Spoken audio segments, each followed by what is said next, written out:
something. Girls need love. Girls need love. Girls need love. Girls need love. So what's a girl to do? She needs love. Some girls need love. Girls can't never say they want it. Girls can't never say how. Girls can't never say they need it. Girls can't never say nah. Girls can't never say they want it. Girls can't never say how. Girls can't never say they need it. Girls can't never say nah. Oh nah. Give it to me like you need it, baby. Want you to hear me screaming, have you breathing. I don't need a reason, baby. I want it till you get right. I can get it to you right, baby. I wanna be healing. I can be real good. We don't get these feelings. Hey, I need some love.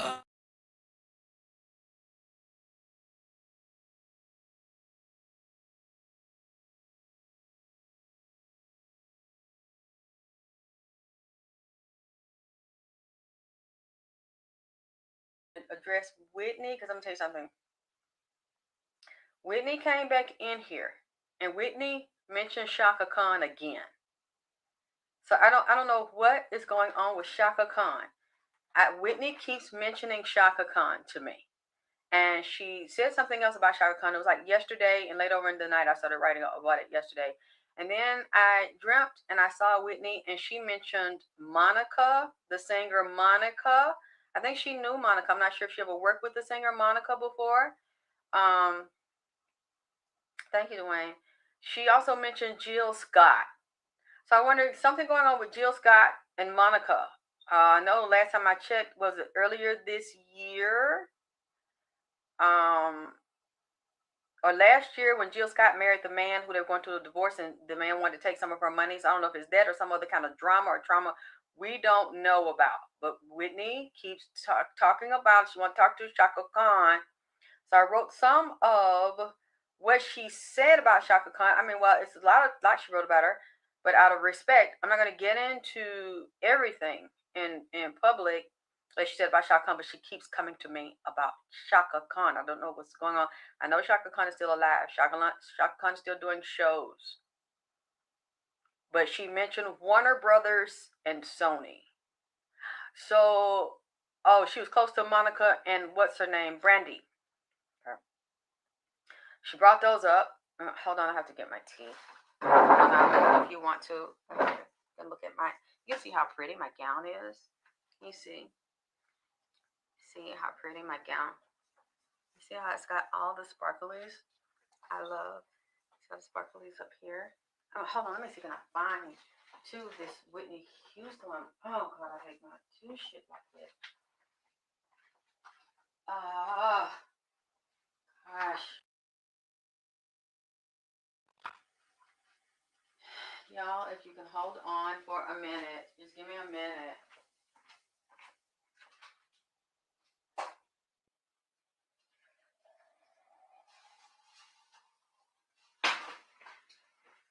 Hold on, I'm gonna see if I can find the paper. I just goddamn had it. It's very important. Hold on.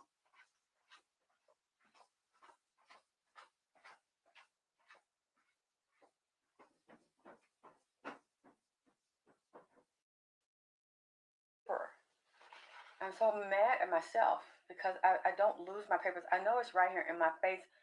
You know what?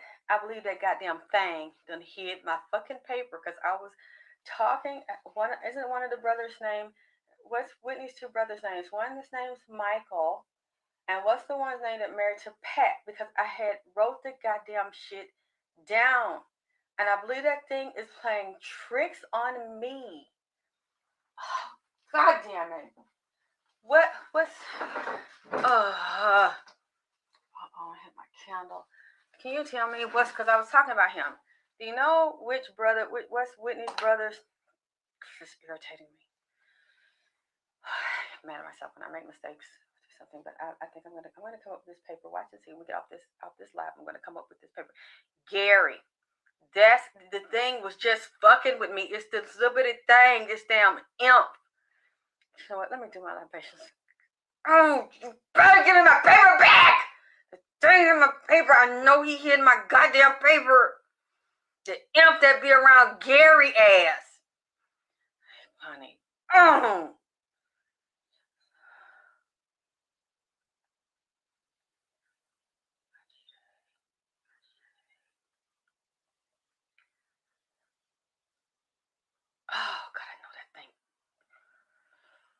He stole my paper.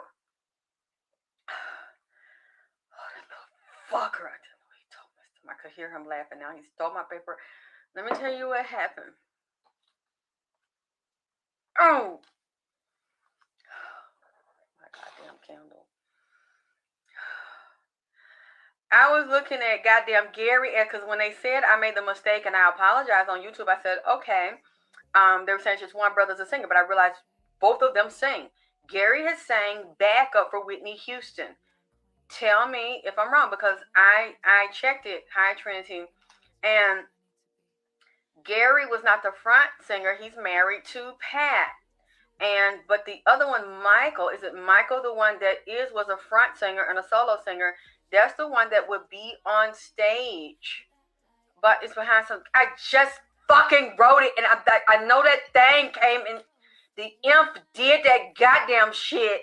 Yeah, Gary was married to Pat, and the imp is the one, like a little bitty damn midget demon that was talking about Gary, and that he have Gary on that goddamn heroin and have Gary on that motherfucking powder. So when I said it was the one that was a singer that was mad because he could not have a career like Whitney. He was undercover fucking man in the industry to try to get deals, and he was jealous of his sister. And then they said, no, you're talking about Michael. That's not Gary that's married. It's Gary married to Pat. No, I'm talking about both of their goddamn ass. They might not have both of them might not have had dicks in their mouth, but they had dicks laying around the side of their mouth. Okay, so we're going to put it like that. Both of them were jealous of her. Both of them wanted a career in the limelight and in singing and in music. And I'm seeing the one Michael. I don't see him lately. Do you see that thing? What the fuck? Something just flew in here. I know they're fucking with me. I know they are. Those things are so goddamn mischievous. After I say what the fuck you tell me to say, then I want to get the fuck out my house and get the fuck out around me. Yes, they both were jealous of her, and they both were singers and wanted to be in entertainment, and they both are drug addicts. That's what I see, and they both get fucked all in the ass when they get high and have dicks laying around the side of their mouth and nuts laying on their chin, asking their mouth, can the dick come in? That's what the fuck I almost said. They said, well, one, you goddamn right, I was wrong. It wasn't one, it's both of they goddamn ass. And both of them sick. I'm seeing, I don't know. Y'all can follow up with me and let me know later on. Michael, the one that was singing in the front, is he got some goddamn health problem that we do not fucking know about. But I seen Gary, hi Sabrina, also has problems, health problems we don't know about, the one that's married to Pat. And I see Pat was put on Gary because Gary was married to another woman and they had children. Pat is a conniving goddamn soccer ball head ass bitch. They done maneuvered her and paid her and trained her. She's really like a goddamn agent. They paid her and put that bitch on them. Have you heard of the word star whacker? I'm going to tell you, Pat has actually been trained by a secret agency. Pat is a star whacker. They kill certain stars. They whack certain stars. They kill certain goddamn celebrities when they're told to hang around these celebrities. And she couldn't get to Whitney no other way than to get to the brother, the weakest link. He was married to another woman. She got in there, started fucking him. Let the ex-wife tell it. The first wife tell it, got children with him.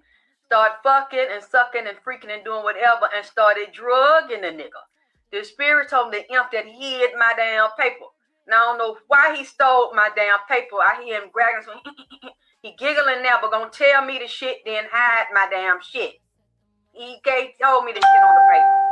And he hid my goddamn paper. I wasn't gonna goddamn stay long, but this fucker here done took my damn note. That he didn't watch me, wrote the note, and told me what to say, then he hid my damn note. And he up there giggling like a damn demon that he is.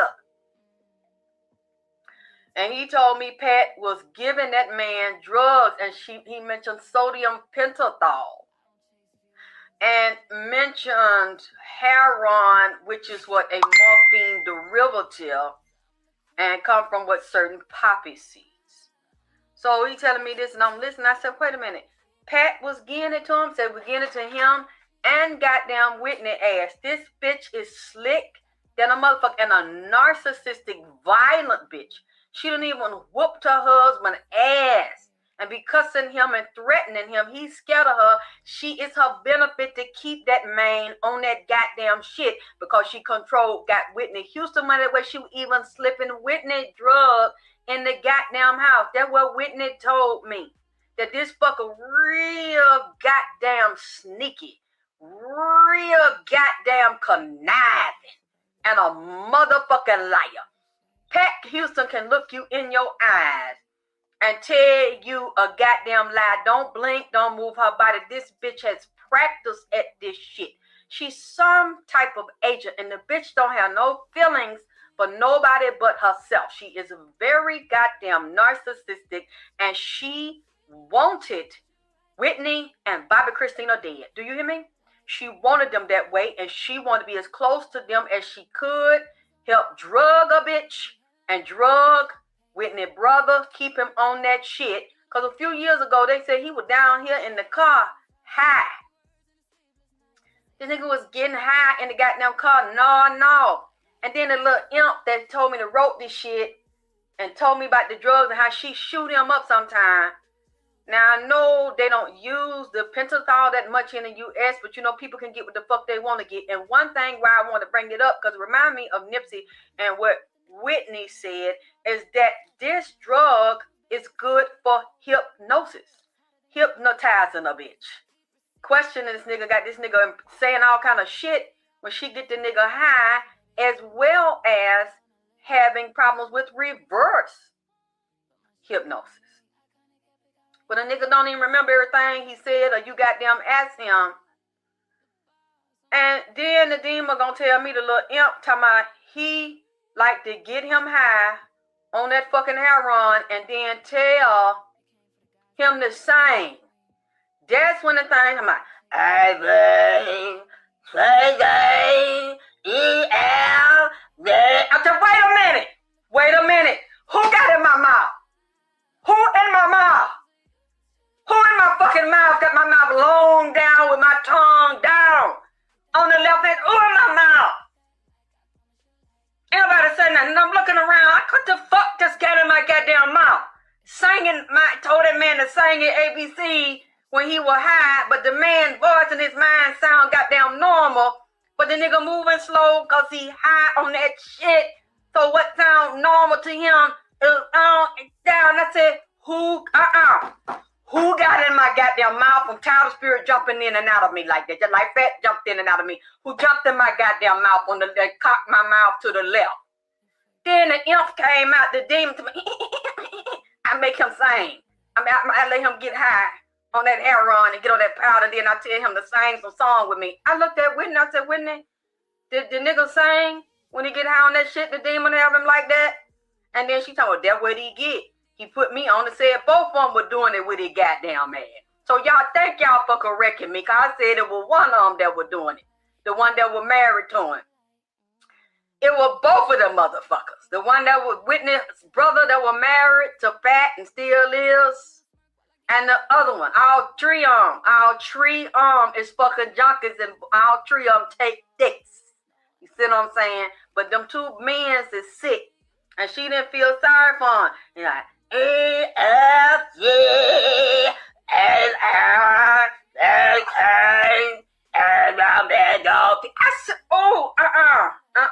I said, so you had that man singing his ABC like that with his mouth long on one side and his tongue down. He started laughing. Tell the wife, like her husband like that. Like the nigga a junkie and getting on that goddamn shit, and said that she gonna inherit everything as long as she keep that man a junkie and keep that man fucked up and get real high, still use and control him and manipulate him. Pat done got out in the limelight again. You see Whitney back down here and in the earth realm, because y'all see somebody done send it to me after I've been talking about our ass. Then they gonna say, you see they finna do a Whitney hologram. You know Pat ass got something to do with that motherfucking shit.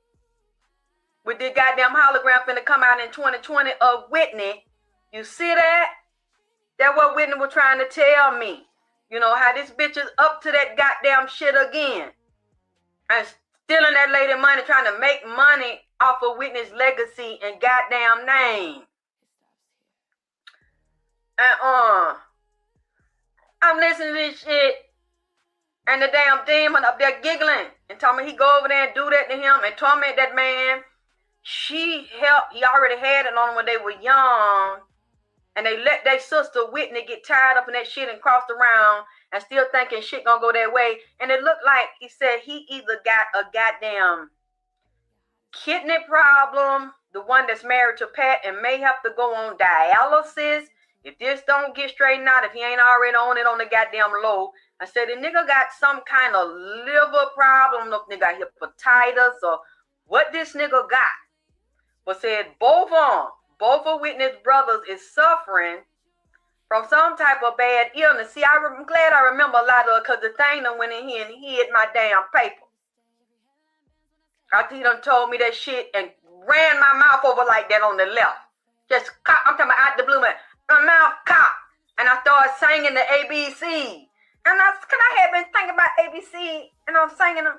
Then I said, why I keep thinking about some ABC? Then that thing rammed my mouth down real quick. And I said, who did? Goddamn it, who in my mouth? Who done dived in my goddamn mouth and cocked it to the left on the left hand shit? Then the demon appeared out. It's one of them little ones. That damn midget came in here and twisted my damn mouth up like that and started singing to my, I had him do this, like that, real high pitch. I just fucking done stole my damn paper. I'm just trying to remember the shit that he said, and that Pat is one of the main ones to distribute them drugs around they goddamn house, and she keep that man drugged up on that shit, and then she sit out there in the limelight and try to act like she's so pure and intelligent and special. This motherfucker is a guy. They said Whitney mama did not wonder about the health of the mama, because they draining the mama. She don't want a challenger to the estate and the problem. See, they come up with again with Columbia and Challenger. So I would say Pat would be Columbia. I'm telling you, this lady is very violent. She just don't act like this lady's dangerous. Very vicious and goddamn dangerous on the low, and whoops that man ass, whoop Gary ass, and control that money and give him a few dollars what she want him to have. But I've seen his drugs in that goddamn house where she will secretly beat his ass and then shoot him up. Yeah, I can deal with midget, but I'm talking about a damn demon midget that sit up there and talk to that man when that man get high and he could see that demon and hear that goddamn demon just like I heard it and told me, I make him sing his ABC. And then did me like that. I said, don't jump after you do this tonight. Don't jump in my goddamn mouth and do that fuck shit. And I'm going to do this for these people out here in front of the audience one time. Don't do that goddamn shit no more. Because I don't want to walk around with my goddamn mouth fucked up and twist over to the goddamn left. I said, so you really do that man like that so that man still get high? He said, yeah, that motherfucker still get high. If both of them living right now, both of them still does that shit. And he said one of them ass is tender on the side. Said the nigga prolapse, the ass is kind of juicy the way his ass sit up like a bitch. But said he get fucked all in the ass and got fucked so many times all in his ass that his ass is leaning over like prolapse, like swole up from the inside out. So he done did all that. Still didn't get no goddamn record deal. Said cause he was too easy, and the man he was sleeping with white men too. That really, it really didn't matter. Real whores. The men's going all in his ass, but he liked to get high first. When Whitney used to be out there young with him, with Michael, that's the one that really loves taking it in his aim. So that demon gonna give me back my goddamn note. He gonna give me when it's damn show over. Y'all know I have left the camera and got my damn shit before I got my paper. It's fucking unhid my goddamn paper. Yeah, his asshole tender around that, like the outside and around the left corner pocket, the inner pocket. He bitch leaning over because he loved that powder, and then he loved to get train ran down on. So they right. I was wrong because they sent me back in. I said, let me check this goddamn shit. This shit was so now that I re-look at the shit than the shit was when I said the shit 2 nights a goddamn ago. This one I said, shit is goddamn both of they motherfucking ass. Because the one with Pat, okay, the demon got him high, so he really don't have to remember. He ain't got to deal with this shit. That he sucked some dicks to get him some goddamn heroin and some fucking powder. But he did it. Excuse me. Let me say allegedly. These spiritual readings for entertainment purposes only. I'm just talking based on what I'm seeing on the spiritual level. It's all for goddamn entertainment purposes. What I am saying, I seen that this damn imp, this little baby demon that's mischievous and dirty as hell, an old demon but in a young imp looking ass child body. This fucker messier than a motherfucker. He keeps up shit and got that man out there on that shit sucking dicks. Cause I remember a few years ago they seen Gary gnawing off high off that shit in his car. Gnawing early in the goddamn daytime. Done pass the fuck out. I'm talking there must be some fire. And then that demon started fucking with him. Get your ass up. Let's sing our ABC. I'm looking at this here. Then the same little bitty body. A dirty ass goddamn demon with a real little bitty ass body came in here talking to me. Whitney brought this little motherfucker in here talking about Chaka Khan ass yesterday. And I said, Whitney, goddamn, I don't know. I don't know how to tell it. You keep on coming to me. She said they want to cash Shaka out and cash her in. I don't know why Whitney keep coming to me about goddamn Chaka Khan. Chaka Khan, Chaka Khan. She told me that this is, and I don't know all the record labels that Shaka was with, but y'all can tell me if Shaka was with Warner Brothers or Sony. Because I think that she was several record labels. For some reason, Whitney told me they name. So I don't know all the one that Whitney with or with, was Whitney ever with Warner Brothers and Sony. But it has came up because Whitney came in here and brought that damn imp. So I don't know if that's the same messy ass imp. Thank you for the heart, y'all. Or 2 different ones. No, it's not over there. I would never put it over there. I keep my paper together. I was upstairs writing out the drug name they told me that she used on that man. The spirit was describing her personality. So I'll just have to come back next week and do it. But I can remember how treacherous and low down she said she is. And she is only concerned with having the whole estate of Whitney Houston. And so the brother will not get nothing. He already weak. He does not control anything right now. Pat control that lady estate. When Whitney came in here, she was talking back about Shaka Khan. She brought this imp. It's a male being. She said this thing has been following Shaka Khan since the 70s. When Shaka was young, starting out in her career. And it mentioned a couple of the band members that was in Shaka. I think she started off with Shaka and Rufus. I seen this apartment, like you come in the front door, and when you walk down a hallway, you come in the front door, to the left, there's a little dining room table. Then you go further down, there's a kitchen right there, a small little kitchen with a little countertop that you can look out into the living room. Then if you come in, instead of going to the left to see the little dining area, you go to the right. That's where the living room is that the kitchen kind of looks out into. And then you go further on to the right, there's 2 bedrooms. One of the bedrooms I seen Shaka stayed in, so I don't know if it was a hotel, apartment she lived in one time. You go in the bedroom, the bed is up against the wall. The headboard's up against the wall. There's a window. Then right in front of the bed, there's a small wooden dresser. with the wooden mirror, like a little set right there. Then you go across the room. There's a closet right here. Might be two little closets. Whitney said, you know that little shoe box you had up under there? She had something in the shoe box. And she said, right there on the side of the shoe box, I looked down there. Whitney let me see the little imp down there. The little demon down there's a shadow person. And he would stay up under Shaka's bed. Yes, I know she's close to Mickey Howard. Whitney knew Mickey. She hung with Mickey too. I don't know. She didn't mention Mickey. She keeps mentioning Shaka.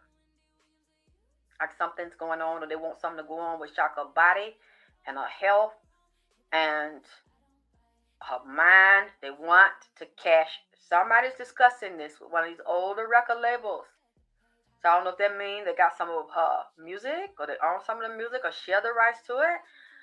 All I know is Whitney keep on coming in my house, talk about Shaka Khan. I did it last time she did it.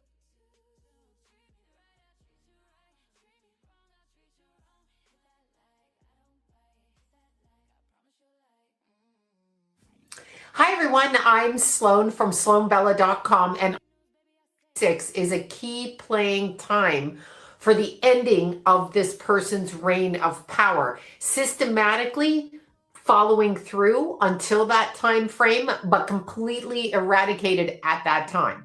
So the energy of this person's empire is slowly collapsing. Now, when you look at a person's empire or what they produce or what they create, that extends to family members and everybody down the line, okay? So systematically, which is really interesting, because what I get is this particular person who has acquired, probably was the first hip hop billionaire in 2019, so they say, has acquired so much wealth and power over the masses, along with his very famous wife.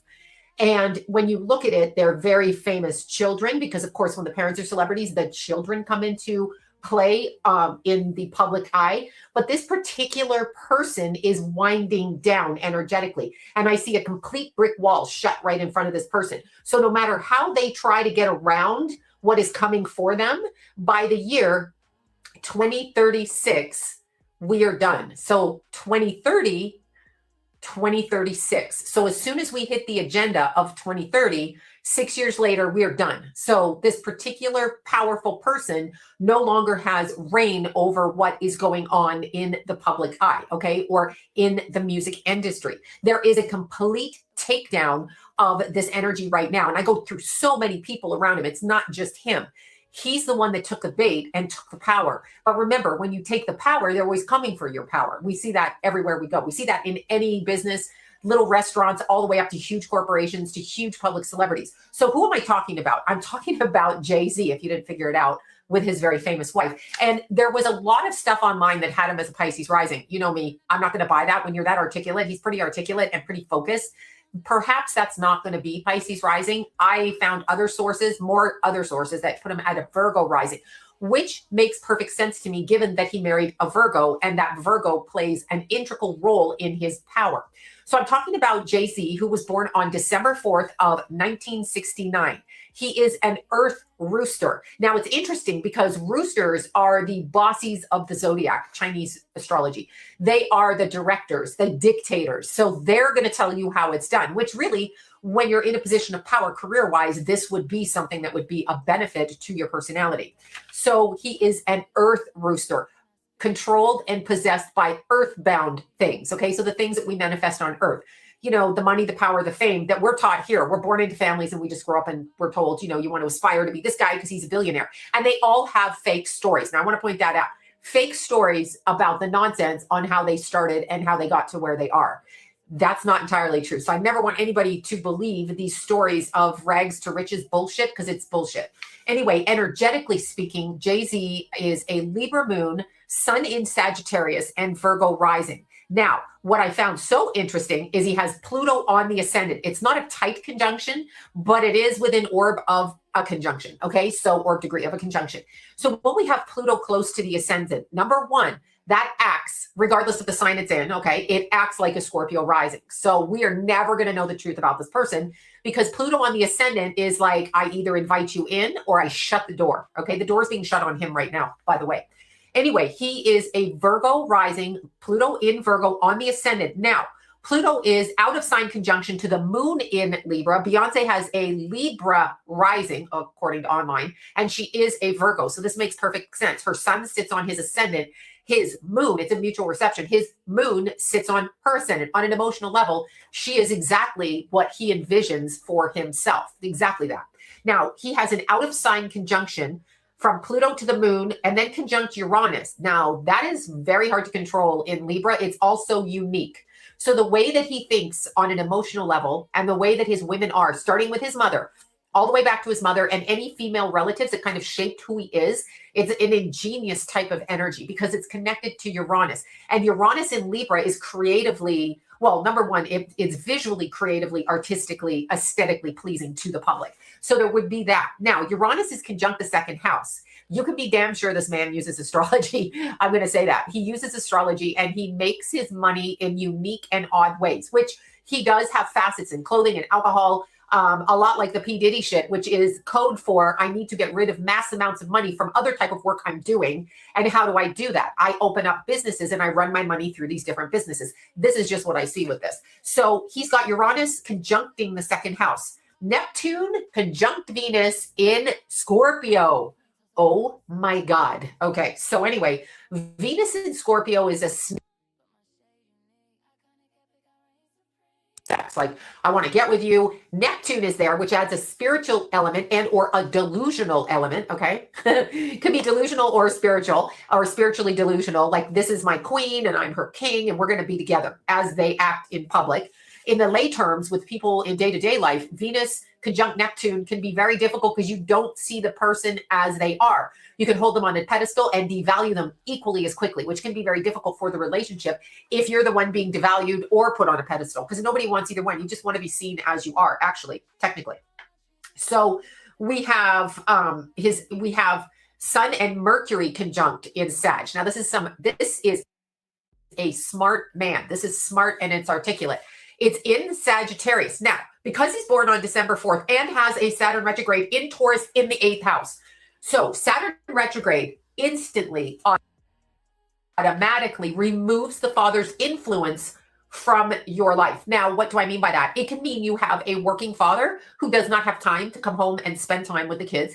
It can mean that your father's locked up in jail. It can mean that your father has no interest in being a father and or karmically wasn't told he was the father of you. So it can bring about so much in a person's chart. But the person who owns the Saturn retrograde, meaning the person with Saturn retrograde in their chart, it basically opens them up to the idea that they walk alone without the support of the father figure, whomever it is. It doesn't mean other people don't step in, all of that. But the father of origin, the birth father, is absent. And subsequent fathers after are absent. The 4th of the month, every month, all the way from January, all the way through to Pisces, like beginning of the year to the end of the year, which is December, actually not Pisces, from Aries to Pisces. I was doing from the first of the year. Anyway, Aries is actually the first of the year. We know this, but they screw with us with the calendar. Anyway, from Aries to Pisces, anybody born on the 4th of the month is absent a father figure. And as a result of, makes their own creative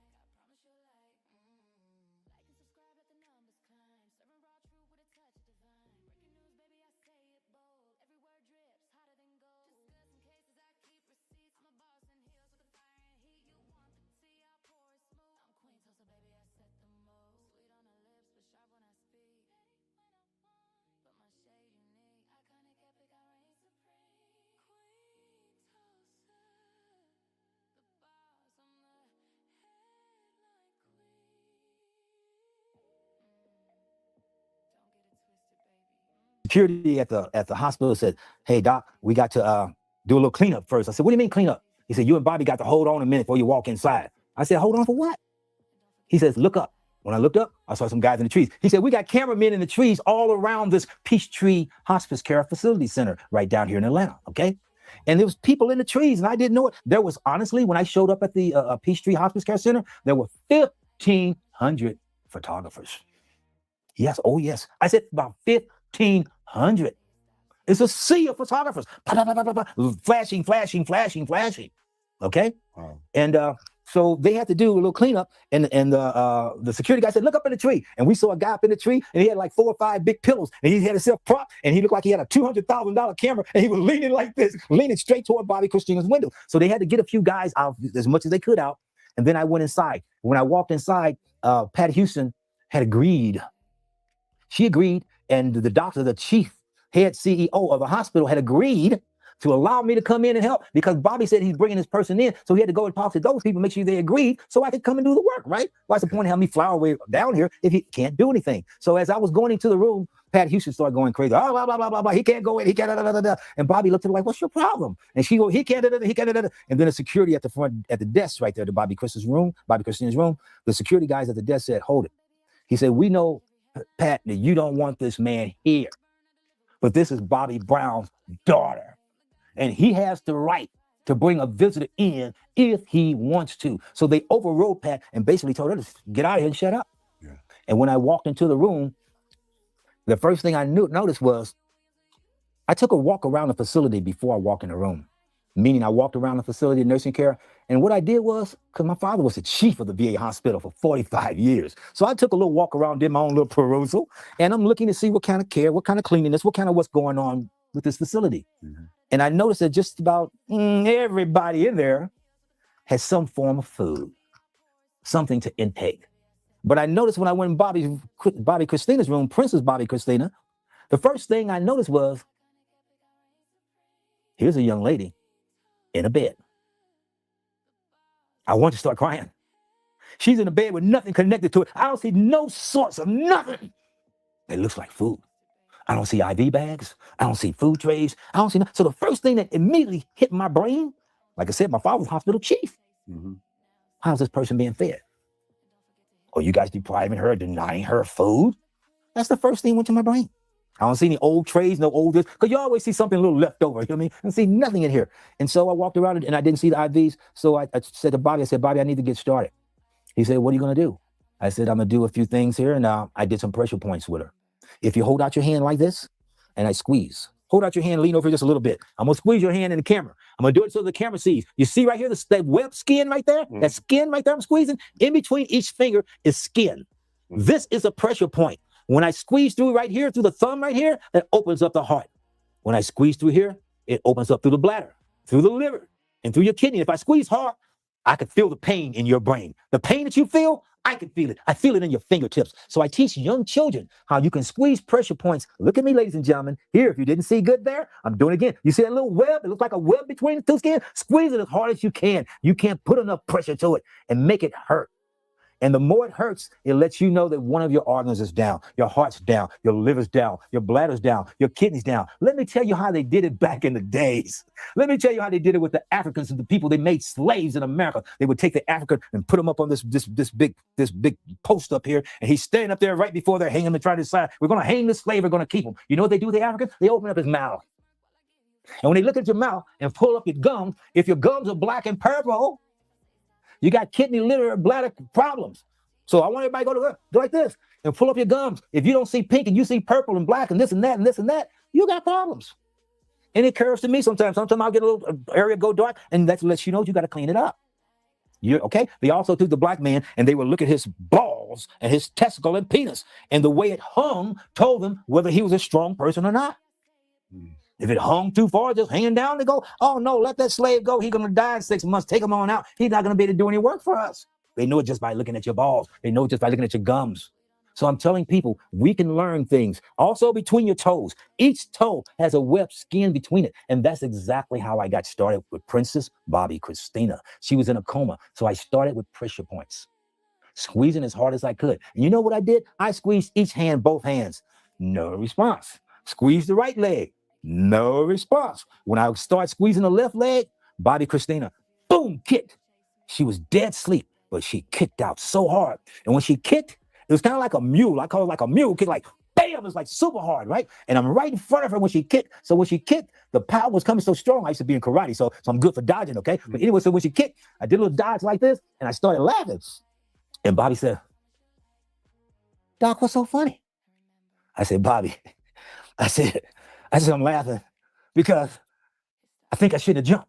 He said, what do you mean? She would have kicked your mouth out, kicked your teeth out? I said, yeah, I should have stood here like a man and took that kick. And Bobby said, why would you want to do that? I said, then I could tell the world that Bobby Christina woke up from a coma, kicked the doctor's teeth straight out of his mouth with that kind of force. I said, I could have used those 2 teeth and I would have walked around with that gap and been a proud gabbing man because Bobby Christina kicked those teeth out, waking up from a coma. Those would have been some blessed 2 teeth. I call that a hallelujah. And when she woke up, she was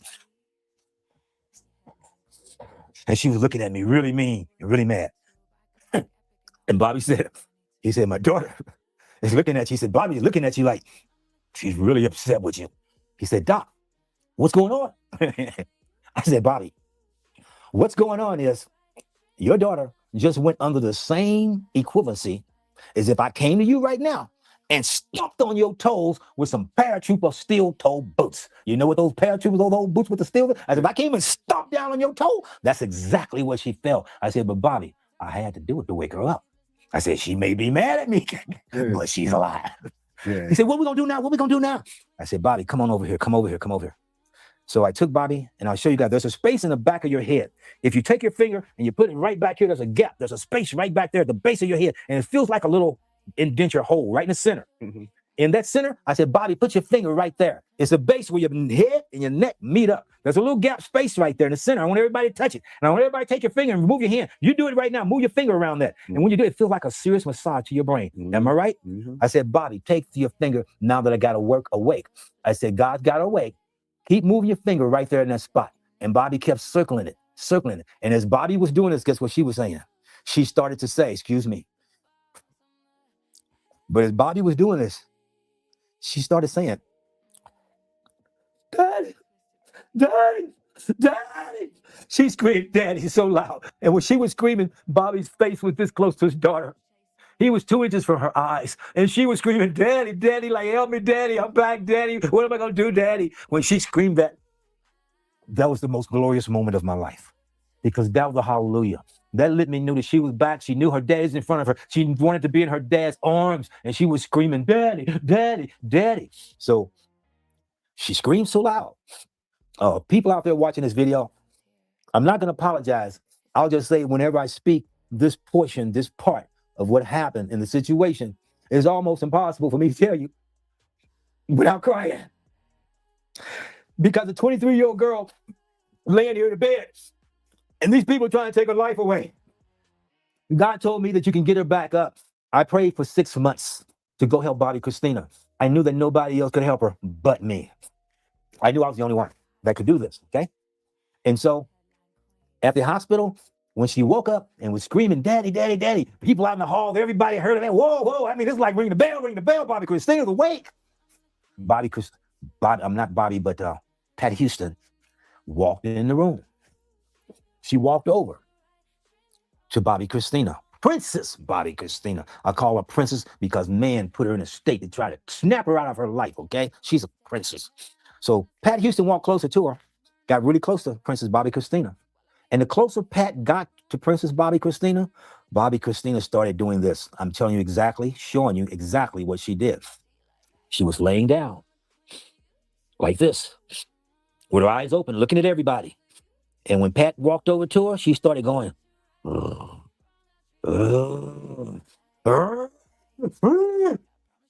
she went like that. Wow. She tried with all her might to come up with strength to get out the bed and kick Pat Houston's butt. That's what I saw in Bobby Christina, Princess Bobby Christina.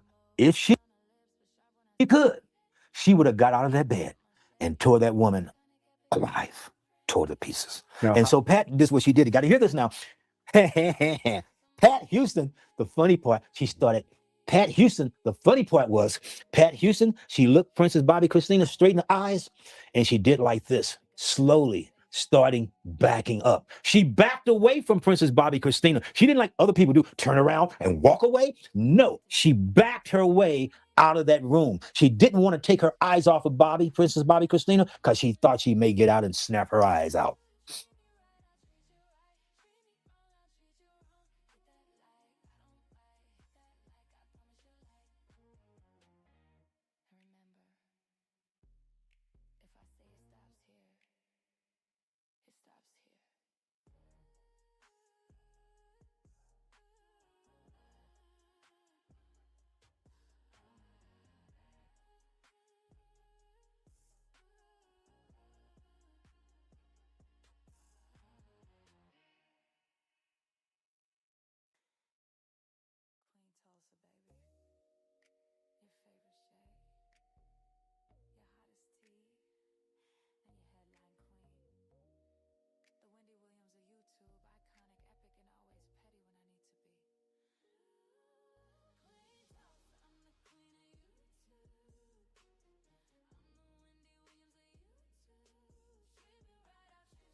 And then below it, it says she's the president of that is out of this world, you all. She can. I had a. I'm getting ready to do this interview with someone, and the guy told me, he said, Leola, I saw Pat. He said, I'm not going to mention his name, but he said he was at the hospital when my brother, Bobby, brought Bobby Christina to the hospital in Chicago to see a brain specialist or a brain surgeon. And he said that he saw Pat in the hallway of the hospital. And he said, Leola, when I tell you that I looked in her eyes, he said, first of all, she was smiling. And I was saying to myself, why is this woman smiling like this after this baby was rushed in here for her brain? He said, I immediately went into, protection mode. He said he actually felt God telling him that this woman was evil. He said, and he looked down and he saw Pat with a pair of boots on, of Whitney's. He said, I saw Whitney with those boots on. And let me tell you all something. I noticed that myself. Whitney had some nice clothes. Pat has never been a dresser. Never. I'm not taking anything. I'm not trying to say anything bad about my sister, but she's never had any nice clothes, that somebody would say, oh, that's nice. She was a plain Jane person. Now all of a sudden she's flashy, wearing all of Whitney's clothes. And God knows what they took of Whitney's. They probably took all her coats, her clothes, and everything. It's sad. It is so sad. But yeah, he said that. He said he saw Pat at the hospital smiling. And he said he wanted to cry. He felt so bad. He said he felt so bad for Chrissy. But he's not the first person that told me that. You all are going to learn in my book. My sister Tina caught Pat looking at Chrissy right by her bedside at the hospital in a way where she was saying, basically, yeah, you here now. And you ain't going nowhere. And Tina said she looked at her like, and Pat tried to straighten up her face. But I've heard this over and over and over again about Pat. She is very happy. You all heard the tape that Jonathan Houston made. And he believes Pat and his father has something to do with the demise of his cousin Chrissy and his auntie Whitney. Just like everybody else. This is their children saying this. Come on now.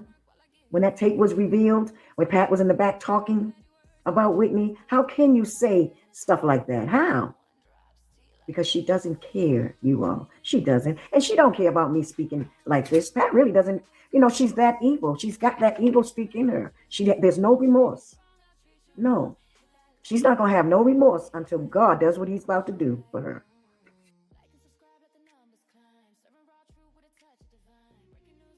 Bobby Christina. I call her princess because man put her in a state to try to snap her out of her life, okay? She's a princess.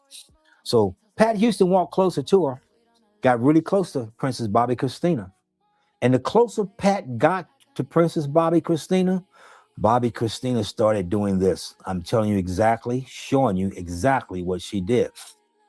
She was laying down like this, with her eyes open, looking at everybody.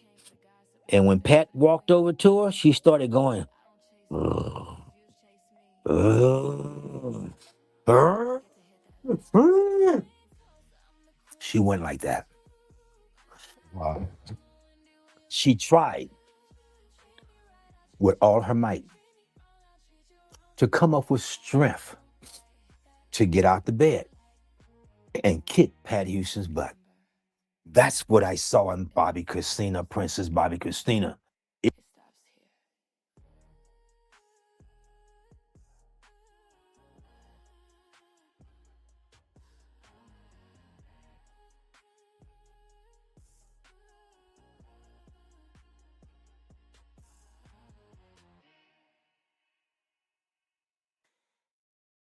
Queen Tulsa, baby.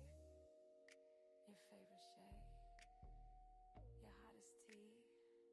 And your headline queen. The Wendy Williams of YouTube. Iconic, epic, and always petty when I need to be. Queen Tulsa, I'm the queen of YouTube. I'm the Wendy Williams of YouTube. Treat me right, I'll treat you right. Treat me wrong, I'll treat you wrong. Oh, Whitney had some nice clothes. Pat has never been a dresser. Never. I'm not taking anything. I'm not trying to say anything bad about my sister, but she's never had any nice clothes. You know, that and somebody would say, oh, that's nice. She was a plain Jane person. Now all of a sudden she's flashy, wearing all of Whitney's clothes. And God knows what they took of Whitney's. They probably took all her coats, her clothes, and everything. It's sad. It is so sad. But yeah, he said that. He said he saw Pat at the hospital smiling. And he said he wanted to cry. He felt so bad. He said he felt so bad for Chrissy. But he's not the first person that told me that. You all are going to learn in my book. My sister Tina caught Pat looking at Chrissy right by her bedside at the hospital in a way where she was saying, basically, yeah, you here now. And you ain't going nowhere. And Tina said she looked at her like, and Pat tried to straighten up her face. But I've heard this over and over and over again about Pat. She is very happy. You all heard the tape that Jonathan Houston made. And he believes Pat and his father has something to do with the demise of his cousin Chrissy and his auntie Whitney, just like everybody else. This is their children saying this. Come on now. When that tape was revealed, when Pat was in the back talking about Whitney, how can you say stuff like that? How? Because she doesn't care, you all. She doesn't. And she don't care about me speaking like this. Pat really doesn't. You know, she's that evil. She's got that evil streak in her. There's no remorse. No. She's not going to have no remorse until God does what he's about to do for her. That's when she's going to have some remorse. He's going to force her down on her knees because she's walking around too proud. Yes. But I want y'all to look at that. Whip, nip. Like, what are you trying to do? You don't need to make any monies off of Whitney's name. No, you do not. You are responsible for the death of Whitney and Bobby Christina. Yes, you are. And probably little Bobby Jr. too. All of you all are in cahoots with each other. You, Alicia, I don't, and God knows what you all are doing right now. But I know y'all are up to something. Because I got the phone call that you done snatch Mimi back up again, my niece. So y'all are up to something. Because I know the only reason why you have Mimi around. And by the way, Mimi, if you're looking at this, you could have saved Bobby Christina. You, when she called you and begged you to come and get her, you didn't come and get her. But had you came and got her, you would have saved her. Yes, she would have been saved. I could have got her from there. You all, and now you're still hanging out with Pat, and you said it. You said that you were sorry, Mimi. You were sorry for how you talked about me in the media and all that. You're not sorry, though. You cannot be easy like that. Don't be weak. And when she calls, you come running. You should not be anywhere near her. But I can't tell you what to do. You do as you please. But it's sad. It's a shame. I know you all are up to something because God reveals things to me. He does. But it's sad what you all are doing. You're slapping Whitney while in her death. You're still slapping her in the face with nip. Oh, really? Is that what you did? Did you whip her? Y'all jumped her, huh? Y'all jumped her in that hotel. Is that right? Yeah, it can only be one or two things, and only a handful of y'all. So y'all know what happened. Busted lip. And I just heard that Whitney's lip was busted up so bad that she had to have surgery on that lip because of that cut that was so deep that was on her lip. So what did you all hit her with? This is what I'd like to know. Anyways, yes, I heard about Ray J saying he wanted to commit suicide. A lot of people think that it's because of my videos, the tapes that I've been putting out talking about him. I don't know. But one thing's for sure, I'm not going to say nothing negative because I'm not that type of person. I'm not going to do that and wish that on nobody.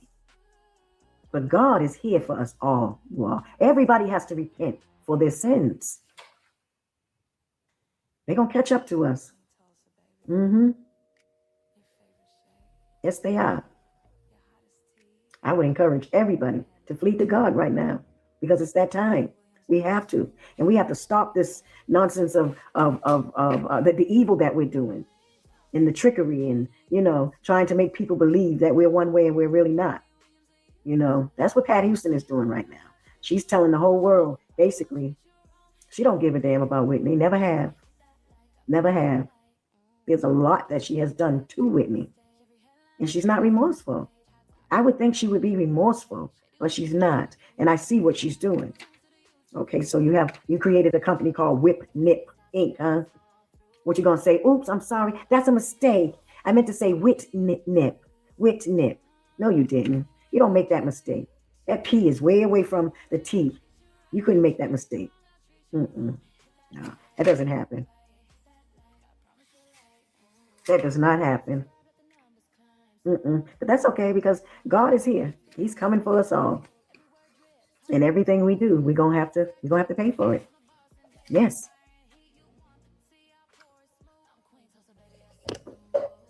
Because I'm here, I'm gonna tell it all. I'm gonna talk. I'm gonna help Whitney and Bobby Christina and little Bobby get some kind of justice because it makes no sense what you all did. Nowhere in the history of life does a mother and daughter get found in a bathtub. That ain't never happened to nobody. And everybody's dying of overdoses. Oh, really? That's how y'all wanted it to look. Whitney was clean, like I said.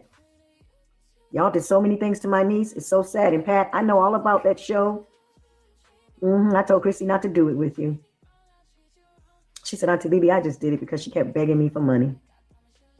But I knew, Pat, that you was going to do something. I knew it. I said, she's going to do something to make Chrissy look bad because they're preparing to grab Whitney's estate. So she's preparing all her evidence for the judge. So she wants to, now you place Nick on that show, have him feeding my niece things so that you can say, look, Your Honor, look at how she looks. That's why you did that, Pat.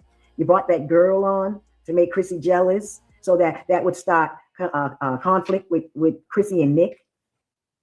I peeped the whole game that you did. I watched. I didn't watch that show like that. No, I didn't. So let me not lie. There's a lot that I haven't seen, but I didn't care to watch it. But I saw that part. I saw how you planted that girl there so that Chrissy can be. And this is after her mother is gone. You would do this, Pat. Do you really? You hate my niece that much? I already knew you hated Whitney, but that is ugly. So you see, Pat, I know your mind. I know how you operate. I know what's in here. You can fool the people out here, but you can't fool Leola. I know who you are. And when you do something, I know how you do it, where you're coming from and all. I know. You have a sick heart. And you need to be healed. And you are one of the ones that studies, supposedly. You're supposed to be what, a Hebrew Israelite or something like that? Is that what you study? So you know something about God. You're not just one of these young ones out here that, And you would do that to your sister, huh? Wow. I told Mama Sissy to watch her back. Gary, brother, if you're looking at this, you too. Michael, you too. Because Donna and Pat have a plan. Oh, yeah. Yes, they do. My brother Bobby needs to watch his wife too. These are the in-laws. The in-laws, you all. The Browns and the Houstons never had a problem or issue with each other. Never. It's the in-laws. Those on the outside. We never had a problem with each other. This is a sick world, man. People wanting to have money in their pocket.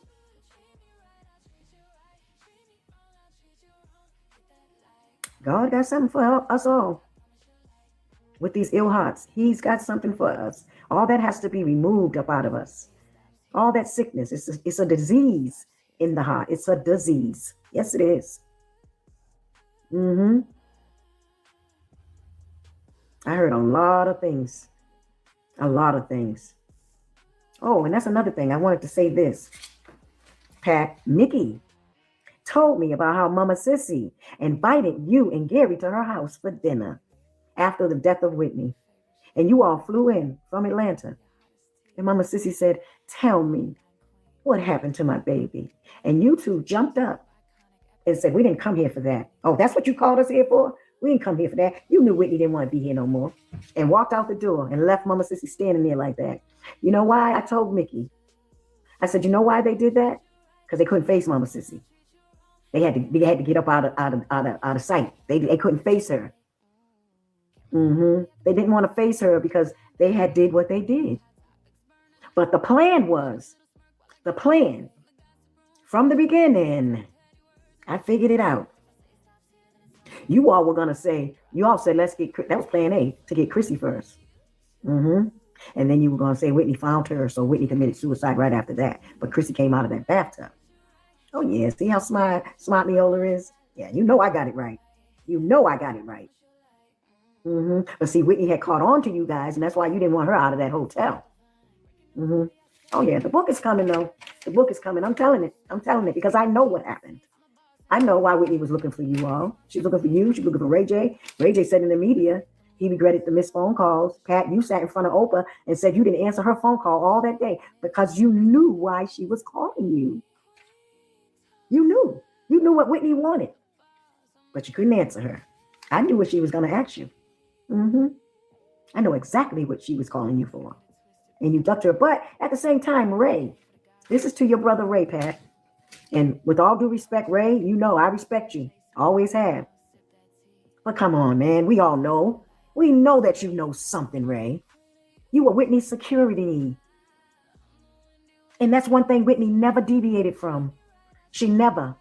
Anytime she went out of town and had a hotel, she had security at her door, Ray. And you always had a room next door to her. You was always right there at her door. So how could you tell me that her room looked like a tornado hit it? Where was you? Where was you at, Ray? Seriously, you never told me that. You never explained to me when we were sitting there talking. When I was trying to find out what happened, Pat called somebody to come and get you, to keep you away from me because she didn't want you telling me anything. But y'all didn't think that nobody was going to ask?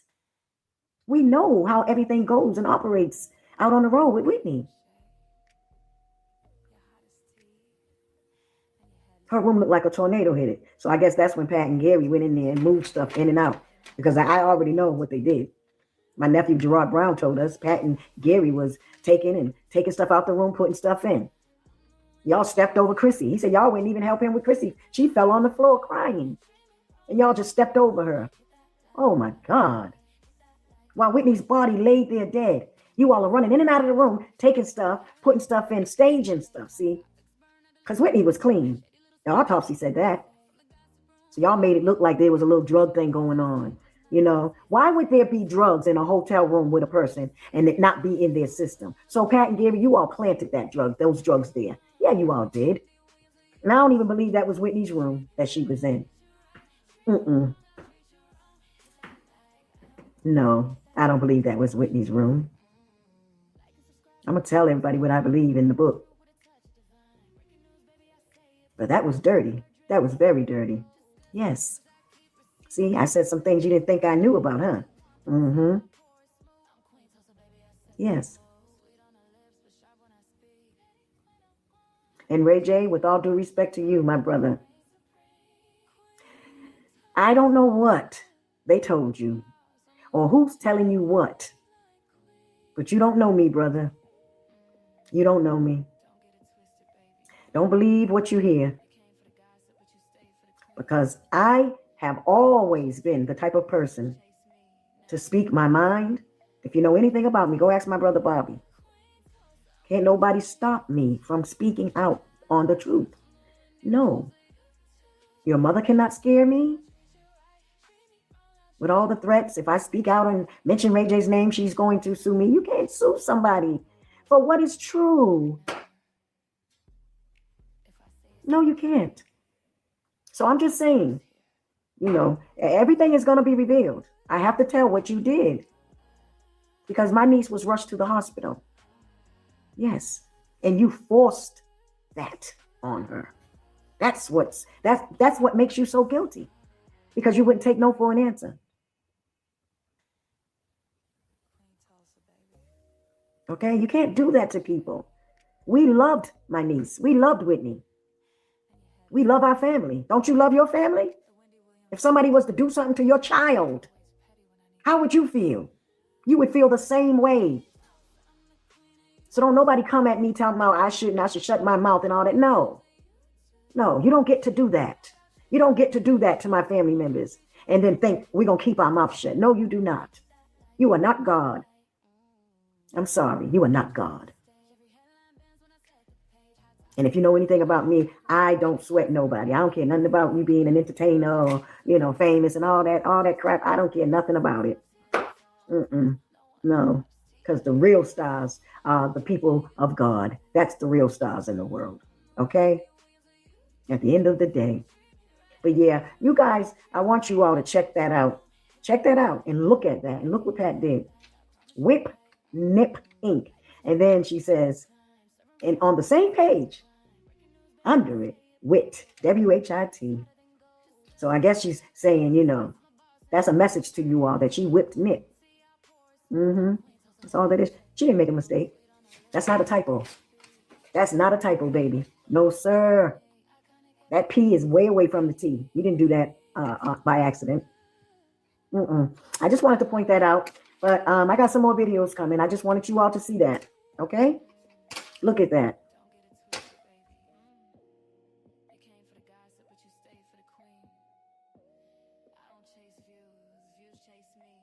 Guys depriving her, denying her food. That's the first thing went to my brain. I don't see any old trays, no old this, because you always see something a little left over. You know what I mean? I see nothing in here. And so I walked around and I didn't see the IVs. So I said to Bobby, I said, Bobby, I need to get started. There were 1,500 photographers. Yes. Oh, yes. I said about 1,500. It's a sea of photographers. Flashing. Okay? Wow. And so they had to do a little cleanup, and the security guy said, look up in the tree. And we saw a guy up in the tree, and he had like 4 or 5 big pillows, and he had himself propped, and he looked like he had a $200,000 camera, and he was leaning like this, leaning straight toward Bobby Christina's window. So they had to get a few guys out, as much as they could out, and then I went inside. When I walked inside, Pat Houston had agreed. She agreed, and the doctor, the chief head CEO of the hospital, had agreed to allow me to come in and help, because Bobby said he's bringing this person in, so he had to go and talk to those people, make sure they agreed, so I could come and do the work, right? What's the point of having me fly away down here if he can't do anything? So as I was going into the room, Pat Houston started going crazy. Oh, blah, blah, blah, blah, blah. He can't go in. He can't, da, da, da, da. And Bobby looked at her like, what's your problem? And she go, he can't, da, da, da, he can't, da, da, da. And then the security at the front, at the desk right there, to Bobby Christina's room, the security guys at the desk said, hold it. He said, we know, Pat, that you don't want this man here, but this is Bobby Brown's daughter, and he has the right to bring a visitor in if he wants to. So they overrode Pat and basically told her to get out of here and shut up. Yeah. And when I walked into the room, the first thing I noticed was I took a walk around the facility before I walked in the room, meaning I walked around the facility of nursing care. And what I did was, because my father was the chief of the VA hospital for 45 years. So I took a little walk around, did my own little perusal, and I'm looking to see what kind of care, what kind of cleanliness, what kind of what's going on with this facility. And I noticed that just about everybody in there has some form of food, something to intake. But I noticed when I went in Bobby Christina's room, Princess Bobby Christina, the first thing I noticed was, here's a young lady in a bed. I wanted to start crying. She's in a bed with nothing connected to it. I don't see no source of nothing that looks like food. I don't see IV bags. I don't see food trays. I don't see nothing. So the first thing that immediately hit my brain, like I said, my father was hospital chief. How's this person being fed? Oh, you guys depriving her, denying her food? That's the first thing that went to my brain. I don't see any old trays, no old this, because you always see something a little left over, you know what I mean? I see nothing in here. And so I walked around and I didn't see the IVs. So I said to Bobby, Bobby, I need to get started. He said, what are you going to do? I said, I'm going to do a few things here. And I did some pressure points with her. If you hold out your hand like this and I squeeze, hold out your hand, lean over just a little bit. I'm going to squeeze your hand in the camera. I'm going to do it so the camera sees. You see right here, that web skin right there? That skin right there I'm squeezing? In between each finger is skin. This is a pressure point. When I squeeze through right here, through the thumb right here, that opens up the heart. When I squeeze through here, it opens up through the bladder, through the liver, and through your kidney. If I squeeze hard, I could feel the pain in your brain. The pain that you feel, I can feel it. I feel it in your fingertips. So I teach young children how you can squeeze pressure points. Look at me, ladies and gentlemen. Here, if you didn't see good there, I'm doing it again. You see that little web? It looks like a web between the two skins. Squeeze it as hard as you can. You can't put enough pressure to it and make it hurt. And the more it hurts, it lets you know that one of your organs is down. Your heart's down, your liver's down, your bladder's down, your kidney's down. Let me tell you how they did it back in the days. Let me tell you how they did it with the Africans and the people they made slaves in America. They would take the African and put him up on this big post up here, and he's standing up there right before they're hanging him and trying to decide, we're going to hang this slave, we're going to keep him. You know what they do with the African? They open up his mouth. And when they look at your mouth and pull up your gums, if your gums are black and purple, you got kidney, liver, bladder problems. So I want everybody to go like this and pull up your gums. If you don't see pink and you see purple and black and this and that and this and that, you got problems. And it occurs to me sometimes. Sometimes I'll get a little area go dark, and that lets you know you got to clean it up. Okay? They also took the black man and they would look at his balls and his testicle and penis, and the way it hung told them whether he was a strong person or not.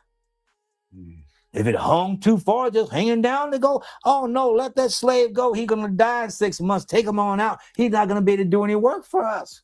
They know it just by looking at your balls. They know it just by looking at your gums. So I'm telling people, we can learn things. Also between your toes.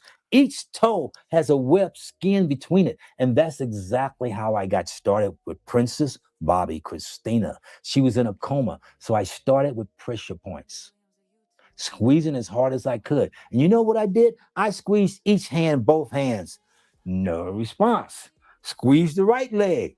No response. When I start squeezing the left leg, Bobby Christina, boom, kicked. She was dead asleep, but she kicked out so hard. And when she kicked, it was kind of like a mule. I call it like a mule kick, like bam, it's like super hard, right? And I'm right in front of her when she kicked. So when she kicked, the power was coming so strong. I used to be in karate, so I'm good for dodging, okay? Mm-hmm. But anyway, so when she kicked, I did a little dodge like this, and I started laughing. And Bobby said, Doc, what's so funny? I said, Bobby, I said, I'm laughing because I think I shouldn't have jumped. He said, what do you mean? She would have kicked your mouth out, kicked your teeth out? I said, yeah, I should have stood here like a man and took that kick. And Bobby said, why would you want to do that? I said, then I could tell the world that Bobby Christina woke up from a coma, kicked the doctor's teeth straight out of his mouth with that kind of force. I said, I could have used those 2 teeth and I would have walked around with that gap and been a proud gapping man because Bobby Christina kicked those teeth out, waking up from a coma. Those would have been some blessed 2 teeth. I call that a hallelujah. And when she woke up, she was... And she was looking at me really mean and really mad. And Bobby said, he said, my daughter is looking at you. He said, Bobby is looking at you like she's really upset with you. He said, Doc, what's going on? I said, Bobby, what's going on is your daughter just went under the same equivalency as if I came to you right now and stomped on your toes with some paratrooper steel toe boots. You know what those paratroopers, those old boots with the steel, as if I